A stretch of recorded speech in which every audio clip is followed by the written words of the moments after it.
Hey, reviews back up in here, yo.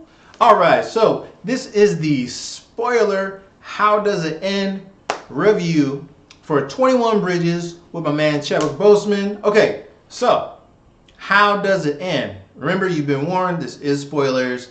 Basically, 21 Bridges ends with Chadwick Boseman figuring out the whole conspiracy of what was going on in Manhattan, basically. That the 85th precinct was predominantly dirty. They were all cops on the take, if you will. J.K. Simmons' character basically was the one who was like, hey, my peoples are not getting paid enough to do what they do.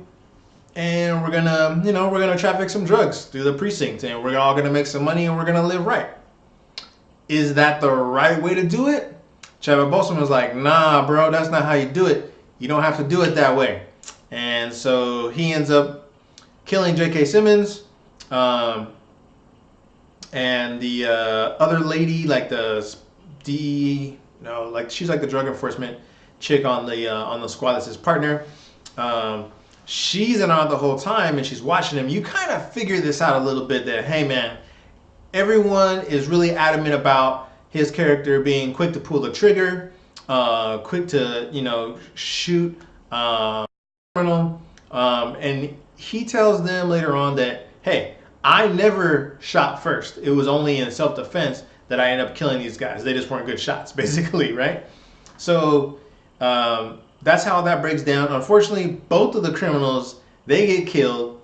The other guy, the other character, Michael, the black guy, he kind of figures everything out before his buddy Taylor Kitsch, as the actor, before his character can kind of figure everything out.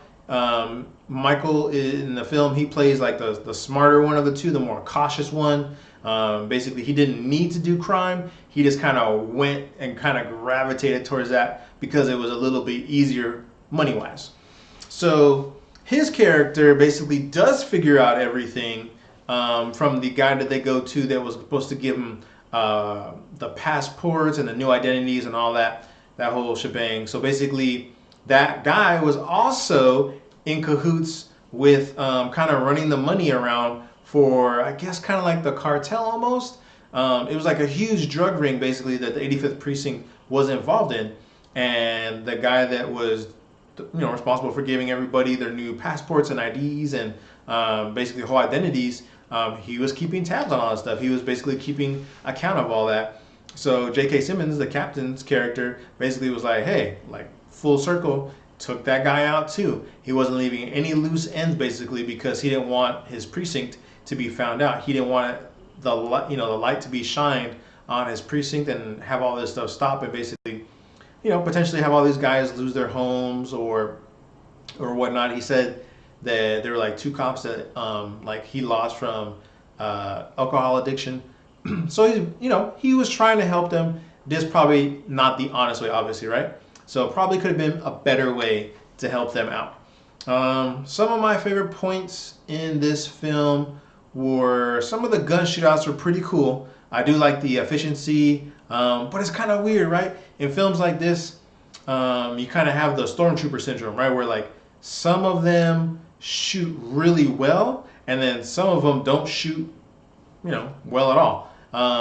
The two guys who are like supposed to be the criminals in the film, they're ex-military, so they are pretty much spot on a majority of their shots. Whereas like the police, not so much, right? They're missing quite a bit. They definitely have the stormtrooper syndrome where they're missing a ton of shots, and then the stars of the film, have like pinpoint accuracy. So it's a pretty interesting to watch. Some of the shootouts were good. There's no like major hand-to-hand combat scene in this. It's all like gunplay, not to John Wick's level or any film that's up there with like really phenomenal gunplay, but it's pretty good. I do like a lot of the plot that's unraveled in this film. Still, I still give it a 3.5. The Chadwick Boseman fan in me wants to give it a solid 4. but I'm gonna keep it at the 3.5. What else do I want to talk about on this one? I think that's gonna be it, really. Uh, there are some moments too where you're watching the film. Now that I think about it, there are some moments in the film where all the cops are kind of gathered around, and Chadwick Boseman like kind of starts understanding like, hey, like it's all coming together now. I think all these people were in on it and they're dirty, but not all the cops that got killed in the initial crime were dirty. So it's kind of like they all have mixed feelings, but the way Chadwick Boseman's character sees it is like they're all bad if they're all doing it for the same reason, right? If they all don't want to get caught, if they're trying to cover each other, it's all bad. So once again, enjoyed the film. 3.5 stars out of 5. Definitely check it out. Until we see you on the next one. Peace.